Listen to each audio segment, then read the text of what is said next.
Martin Scorsese is a film director who seems to always be juggling multiple film projects at the same time. As soon as he's done with the film, sometimes even before he's finished making it, you'll hear an announcement that he's already begun work on his next movie. The problem is, with so many projects he's looking to get kicked off the ground, undoubtedly some will never happen, and we're left with numerous Scorsese projects where we're left thinking what might have been. And many of the projects he does end up making come sometimes decades after he first makes the intention to make them, such as his 2016 picture Silence, which was once envisioned as a bloody and brutal epic starring Daniel Day-Lewis and Benicio del Toro, and over time transformed into a mediative, middle-budget drama starring Andrew Garfield and Adam Driver. The list of films Scorsese was attached to seems never-ending, such as a Mike Tyson biopic, an adaptation of Devil in the White City, a Ramones biopic, a Roosevelt biopic, an adaptation of The Winter of Frankie Machine, and many others. Some of the films he did actually make in the end, such as The Irishman, Silence, and Gangs of New York, were in danger of being on that list, and of course it may be that Scorsese does eventually get around to making some of those films that he's been associated with but has never got around to making. One of the most talked about Scorsese projects, one he himself longed to make, was a biopic of the legendary singer and actor Frank Sinatra. It's a film Scorsese had been looking to make since the 1970s, and Scorsese first officially announced he'd be directing a biopic of the 20th century entertainment icon in 2009. Scorsese said he was interested in the man who changed the entire image of the Italian American, and that's just one thing, along with his political work, civil rights, the mob. It seems an apt combination, one of the greatest Italian-American film directors of the 20th century, looking to put to screen the life of one of the century's biggest Italian-American icons. Sinatra's Hollywood connections, his music, his personality, and his mob connections make him seemingly the perfect Scorsese protagonist, and every name that's been attached to the project seems like Hollywood royalty, names like Robert De Niro, Leonardo DiCaprio, Al Pacino, John Travolta, and Tom Hanks thrown into the mix, with Scorsese no doubt eyeing an all-star cast for his film.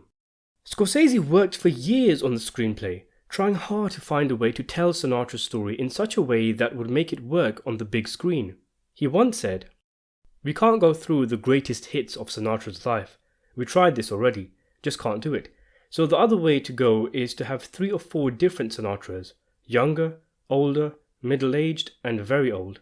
You cut back and forth on time, and you do it through the music. So that's what we're trying for. It's very tricky." And it seemed he had finally achieved what he was looking for with a script written by Phil Alden Robinson and Billy Ray. So what happened to the project?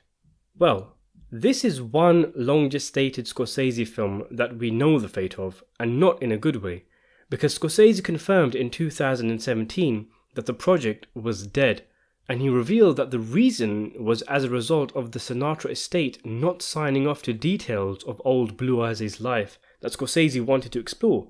Scorsese said, "We can't do it. I think it is finally over. They won't agree to it. Open it up again and I'm there. Certain things are very difficult for a family, and I totally understand. But if they expect me to be doing it, they can't hold back certain things. The problem is that the man was so complex. Everyone is so complex, but Sinatra in particular."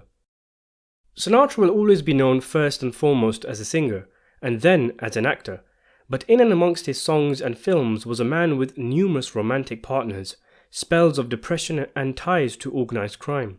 There were dark corners that Scorsese wanted to explore, but clearly this was something that the family of Sinatra felt uncomfortable with, and ultimately, this disagreement and Scorsese's refusal to compromise was the crux of the problem that led the director to leaving the project.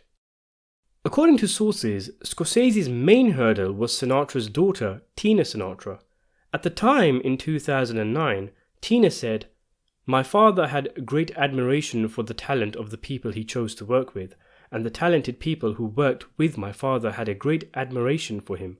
It is personally pleasing to me that this paradigm continues with Marty Scorsese at the helm of the Sinatra film." However, while Scorsese wanted the movie to be hard-hitting and not shy away from the more controversial aspects of Sinatra's life, Reports suggest that Tina wanted to show the softer side of her father and let the focus of the film be the music.